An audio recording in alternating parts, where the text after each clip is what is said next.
Bonjour tout le monde, je vous retrouve aujourd'hui dimanche avec une nouvelle publication d'album.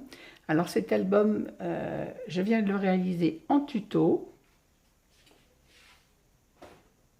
Alors suite à cette publication d'il y a quelques mois où on m'avait demandé le tuto de cet album. Donc j'avais dit que je le réaliserais, plusieurs abonnés me l'avaient réclamé, j'ai dit que je le réaliserais mais pas dans l'immédiat puisque j'avais d'autres projets en cours. Et là, j'ai réalisé cet album pour une demande particulière, une personne qui m'a demandé un album bébé avec la collection Focus on the Good. Alors, vous connaissez cette collection, c'est une collection de chez Action, que j'ai déjà utilisée pour un petit folio, qui avait été d'ailleurs le test par rapport à cette demande, ainsi que l'album Forest. C'était les deux tests pour la demande et en fait la personne a opté pour le format album. Donc cet album, je vais vous le présenter, il fait 20 cm par 20 cm avec une tranche de 7 cm et demi. Non, je viens de réaliser son petit bijou d'album dans les teintes de la collection bien évidemment, des perles. Alors les perles ne sont pas saumon parce que j'ai pas de perles saumon. Comme il y a du orangé dans l'album, j'ai mis des perles jaunes, des vertes et des blanches. Des petites breloques, c'est-à-dire des petits pieds, une tétine et une cigogne avec qui amène le petit ballotin avec le bébé puisque c'est un album naissance. Alors sur ma couverture, la personne souhaitait un petit clin d'œil pour le signe du zodiaque chinois de l'enfant à qui l'album est destiné. C'est une petite fille. J'ai mis donc ma tranche en Sky Vertex, comme d'habitude, le papier de la collection, mon petit galon sur la jonction du papier et du Sky Vertex, et voilà l'avant de ma couverture. Alors, la même chose, le papier de fond, le Sky Vertex, la petite dentelle, on y retrouve des petites demi-perles de chez Action, et donc tous les die cuts de la collection que j'ai détourés et mis en 3D avec des mousses de différentes épaisseurs. Et donc le prénom de la petite demoiselle à qui il est destiné.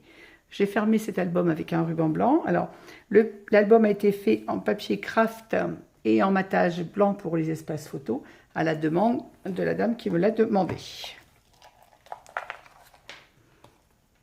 Voilà, alors, je vous présente cet album. Alors, il est aussi simple que l'album Forest, puisque je l'ai fait exactement le même, mais avec les papiers différents. Donc, pour celles qui voulaient le tuto, eh bien, il arrive à partir de la semaine prochaine.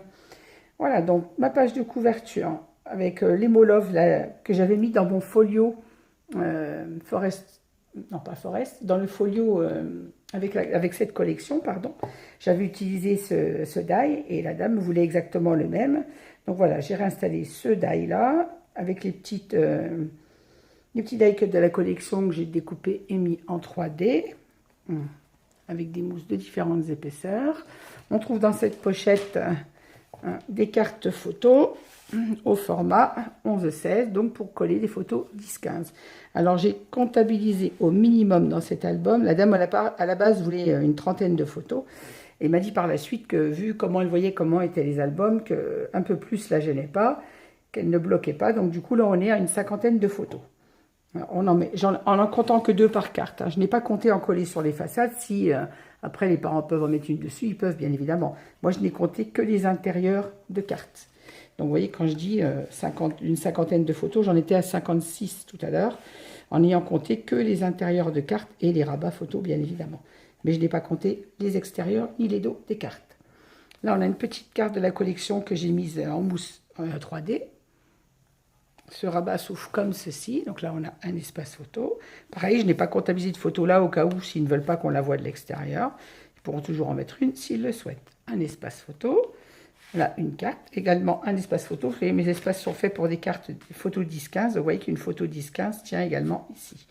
Et toujours, je ne vous ouvrirai pas toutes les cartes. Toutes mes cartes sont matées en blanc, puisque c'était le souhait de la dame, du craft et du blanc. Et elles sont toutes doubles et en matage blanc. Voilà, page suivante. J'ai resté centré. On a notre cascade en décalé et verticale. Voilà. Là, on a également un espace photo, là aussi. Cette page s'ouvre également comme ceci. Ah, là, je ne suis pas dans le champ.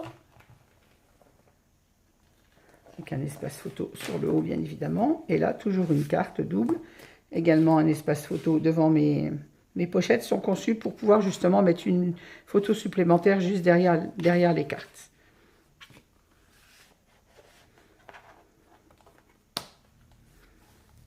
là, nous avons 2 pochettes avec également... Alors, cet album comporte du papier aux teintes un peu, vous voyez, orangé, saumon et vert.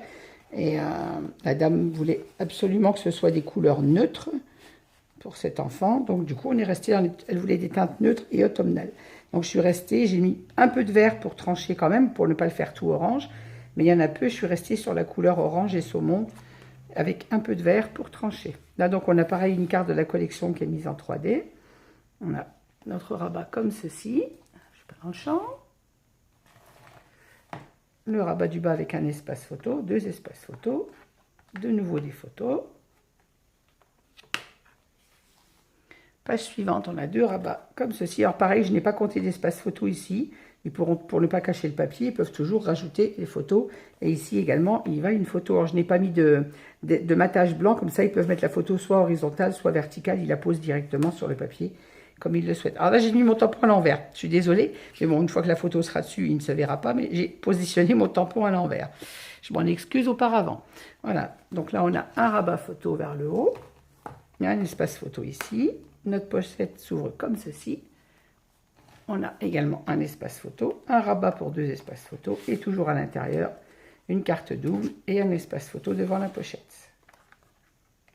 Vous voyez, tout comme le Forest, il est simple dans sa réalisation, mais avec une contenance quand même importante de photos, puisque j'en comptabilise 56 au minimum. Sur ce rabat, toujours une carte de la collection mise en 3D, un espace photo, et là, on a une petite cascade.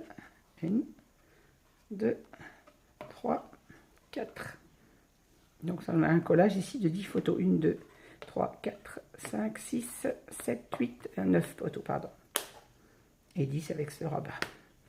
Et sur notre pochette de couverture finale, on retrouve une pochette sur la couverture, pardon, avec toujours 2 cartes doubles. Les petites tags, les petites cartes de la collection que j'ai matées pour le journaling. J'en avais mis également une sur la pochette avant. Et donc toujours les petits die cuts de la collection mis en 3D avec des mousses de différentes épaisseurs et les petites demi-perles de chez Action. Voilà, bah écoutez, j'espère que ce petit album vous aura plu. Pour celles qui attendaient le tuto, bah vous allez être contentes. Il arrive dès la semaine prochaine. Et je vous souhaite à toutes et à tous un bon dimanche. Et la carte que je ne vous ai pas montrée tout à l'heure. Hop. Je vous souhaite à toutes et à tous un très bon dimanche, une bonne semaine pour celles qui travaillent lundi. Et je vous dis à très bientôt avec les tutos. Bonne journée à tous, merci de m'avoir écouté. Si la vidéo vous a plu, n'hésitez pas à mettre un petit commentaire et à me laisser un petit pouce. Merci beaucoup, à bientôt.